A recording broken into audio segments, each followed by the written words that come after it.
held an undisclosed location in the Great Western Desert in the land of the free and autonomous Native American people. The 2024 presidential campaign in its time to return all US land back to their rightful owners. This is the Benzyme Podcast. Techno-communism will win. Welcome back to the Techno-Communism Show. I usually talk about a couple of specific subjects. Capitalism's climate apocalypse, and the folks in Silicon Valley who are really just tools of the military-industrial complex, the world's worst polluter. And besides being the world's worst polluter, the United States evil empire is responsible for super polluters in a way much beyond just being the worst polluter itself, because it protects other super polluters at the threat of violence. And people in Silicon Valley mostly don't see themselves as doing this, but they do. They are overwhelmingly imperialists and white supremacists, pretending to be something that they're not. And all of those people who work for those big tech firms that have become big by having military contracts and sweetheart deals of that kind they're war criminals. And you will ask any one of those people, and they'll say, are you an imperialist? Are you a white supremacist? Are you a part of an ecocidal monstrosity that never should have existed? And they'll say, no, I'm just a programmer trying to make a better world. But if you really look at what they do, and you really look at what they believe, you will come to see that tech people are pretty bad people. I had a comment on a guy who I watch, Tech Won't Save Us podcast. I listen to his stuff sometimes. And he's a light-skinned cat, and he says things that are not inconsistent with an anti-imperialist and anti-capitalist worldview, but doesn't really call himself a communist. He's not really a revolution coded, or even somebody who I think would be overwhelmingly supportive of revolutionary action to save this planet if given the opportunity. I could be wrong. So he said on his podcast, I'm interested in the writers' strike, as well, folks, I should be, and I want to do a show talking about that. And my response was, Boots Riley is somebody that I like that lives in Los Angeles, and he's a black man and a communist, and he's been on this labor beat to do with the writer's strike quite a lot. As I said, that he should have him on that show, and I maybe commented that show was a little bit too white to be something legitimately anti-imperialist. Awful lot of folks think of themselves as anti-establishment when much of what they do is uphold genocidal white institutions. They benefit from them, they uphold them in various ways, and they're not really trying to tear them down. And so they'll say, I don't like this, I don't like that. There's 3 or 4 things that they don't like about that system. They're not really saying that system needs to be dismantled. And I'm not saying that the good folks at the Tech Won't Save Us podcast, particularly its host, are some kind of arch-fiend crypto-fascists like the United States Transhumanist Party, but it's a little bit white. You gotta admit, it's a little bit white. So usually I talk about these things, but I had a thought, and I wanted to go down a little bit of a conspiracy rant, if you'll permit me. So last month, 2 maritime misadventures occurred, and there's a lot of people on the internet who say both of them are murders, and one of them was definitely a murder. These 2 maritime events that occurred literally hours from one another.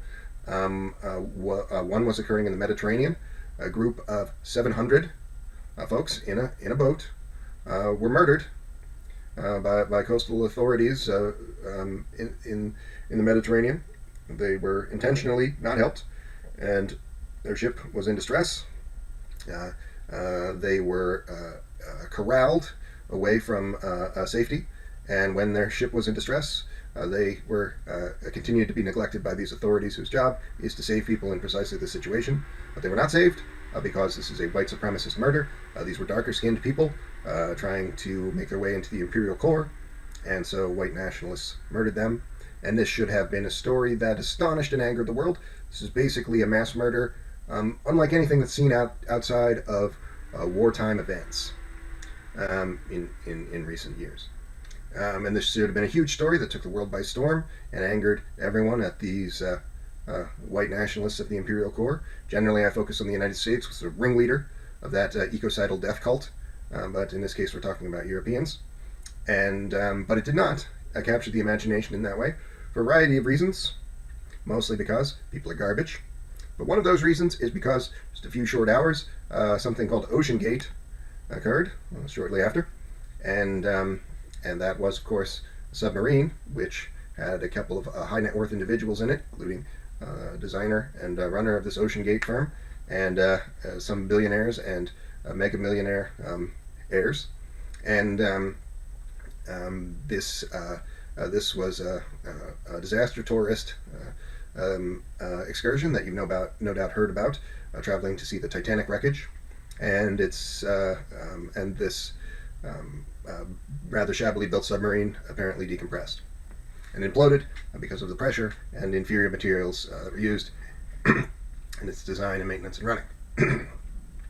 Now, conspiracy theorists on the left, overwhelmingly these are not conspiracy theorists who say that these black folks in the Mediterranean, in the many hundreds, were murdered. This story was ignored, and the culpability of the people responsible was obfuscated. And then just a little more than a day after, the right wing media and right wing popular imagination was consumed by talk of these billionaires dying.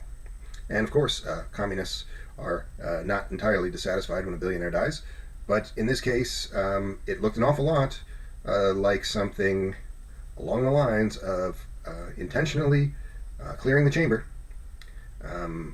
muddying the news cycle from white supremacist genocidal action to focus on this bigger story. It should be a much smaller story of rich people more or less stupidly getting their just desserts. That's not really a story. People die by misadventure all the time. Every day you turn on the local news in your area, you see just somebody who got trapped under a paint can in their garage or something, and it does not become something that it dominates the news cycle so much that it blocks out the sun, so to speak. It obscures other more significant turns of events. Some rightist conspiracy theorists, various kinds, had various theories on the Oceangate decompression, saying that they didn't think that billionaire death by misadventure was a likely cause. They said various theories saying that these people had run afoul of some powers and had to be eliminated. They didn't think that this submarine being destroyed by the force of the ocean was a credible narrative. Of course, it is a credible narrative. You can look at the design schematics of this thing. But nevertheless, it is awfully suspicious. It is awfully suspicious when things like this occur. Things like this occur almost constantly, where something that should have been the bigger news story is obscured by something perhaps to do with a celebrity. In this case, maybe celebrity news wouldn't have been enough. So it has to be something on the order of magnitude of a potentate dying in a ridiculous way that will suck all the room out of the air of every other conversation. I don't believe that billionaires should be regarded as in the class of dignitaries or heads of state or important figures on that order of magnitude in the way that they are. I don't think billionaires should exist at all. People should not be allowed to make this amount of money. And the ideas that are most discussed on this show to do with environment are the best arguments for that. We had in this month of July, I was going to do the show outside. I thought maybe I'll go and do this show outdoors. And I almost stepped outdoors and I was hit by a wave of heat like a blast from a furnace, because it's well over 110 degrees today where I live in Arizona. And unhoused people and people working out of doors are dropping over. They're falling right over from heat exhaustion, some of them even dying. This is not an isolated situation, as you're probably aware. In fact, in this month of July, the hottest consecutive days on record, at first it was 3 and then 4 consecutive hottest days, but in fact that record's been broken more than 4 times, which is not exactly consecutively in that way. So much so that this is the hottest that Earth has ever been in recorded history or backward projections since for 100,000 years, since an interim period between the last ice age. That is insane. That's suggesting a world that is in danger of not just a few species dying. Human beings have killed a few species, more than a few species, through many, many other effects. We're in the midst of, it's not an extinction level, it's not a mass extinction event, it's an extermination. Human beings have exterminated many tens of thousands of species in the last 200 plus years. And this is, but the effect of this kind of irresponsible behavior, to do almost overwhelmingly with the use and bad use of industrial technology, most particularly fossil fuels. But the second, but little acknowledged, worst cause of this is livestock systems. These are foodstuffs that are produced at a commercial scale with huge environmental impact, and human beings do not need these foodstuffs to live. They are luxury products for entitled Westerners, because we are really talking about livestock systems in the Western world that are having this impact. People who have a different kind of lifestyle elsewheres do not rely on those kind of livestock systems, and they consume animal products more sparingly as a result. They are not entitled Westerners. And even talking to almost every person of the capitalist and liberal class, of course, but even talking to hard leftists of different stripes, basically communists all, even among those people, there's very little consensus that livestock systems should be banned, because everybody is a big hero as long as they don't have to change their life or confront their own hypocrisies, or just try to jettison some cultural shit. Doesn't even make any sense, right? My ancestors would be sad if I didn't eat this food. That you can make any recipe, any fucking recipe in the world, with a plant-based alternative, and most of them are really good, and an awful lot of them taste exactly the same as the thing. So who are you if you're against that? Well, you're a fascist sympathizer. Even if you're calling yourself a communist, even if you have a deep, deep understanding of the need to build a humane and sustainable economic system in the abstract or in other areas, if you're not advocating for sustainability in this number 2 cause of capitalism's climate apocalypse, no, my friend, you are a fascist sympathizer.